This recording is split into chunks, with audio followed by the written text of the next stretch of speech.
Yun na yung ginawa natin dun sa bagong buhangin natin, bagong mixture niya na, ano, na inalo natin ng molasses. Ring, ring, ring. Ito na mga ka-art vlog. Gumawa tayo ng 5. Ito na yung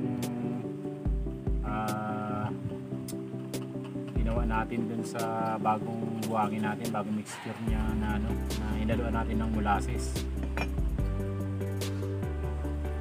Medyo ano siya, may excess siya kasi yung ating mold ay kulang sa higpit. Pero wala nang problema yan kasi kailangan natin ito linisin. Kumuha tayo ng 5. Ganda ng ano niya, ng finish niya. Hindi kagaya yung una kong gamit, yung ginamitan natin ng clay, yung bentonite clay. Merong lumubog na parte pero kaya naman ayusin. Pero ayun, nakatuklas tayo ng bago. Sinubukan natin at successful naman, makinis. Pag natanggal natin to, ito siyempre pag natanggal natin to, magagamit pa natin, lusawin lang ulit natin. Magagamit na naman natin lahat ng mga pinagtabasan na yan. Bali, tanggalin natin to para makita nyo yung yun niya talaga actual. Siyempre gamit tayo ng gato.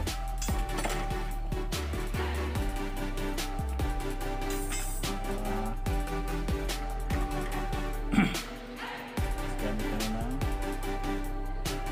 elak para hindi siya, ano, kasi pag inipit natin sa gato, lulubog yung ano ng gato kasi bakal siya, aluminum ito.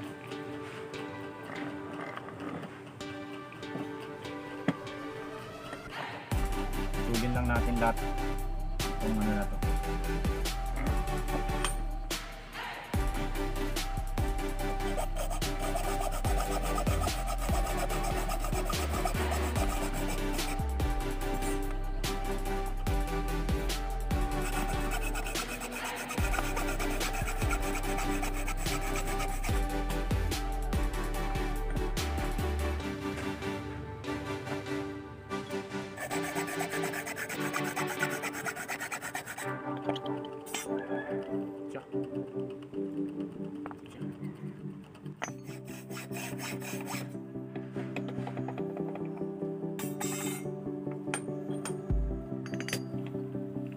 Ito na yung ating mga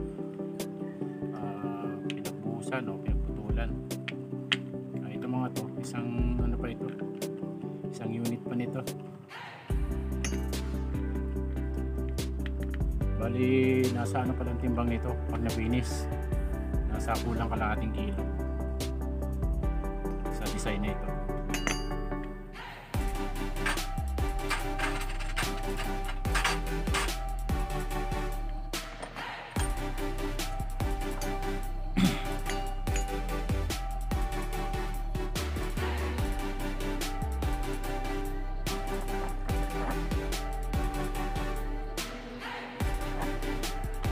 Linisin natin itong isa para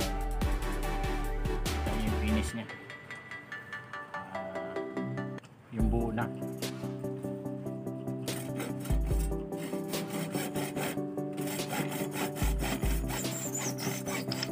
Natanggalin lang natin itong mga excess na to, tapos nalimitan man natin itong round file para mapantay natin.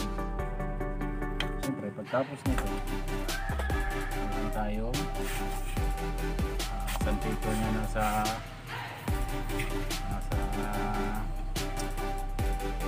tubo. Kinat mo natin para salpak lang pag-finish naman natin.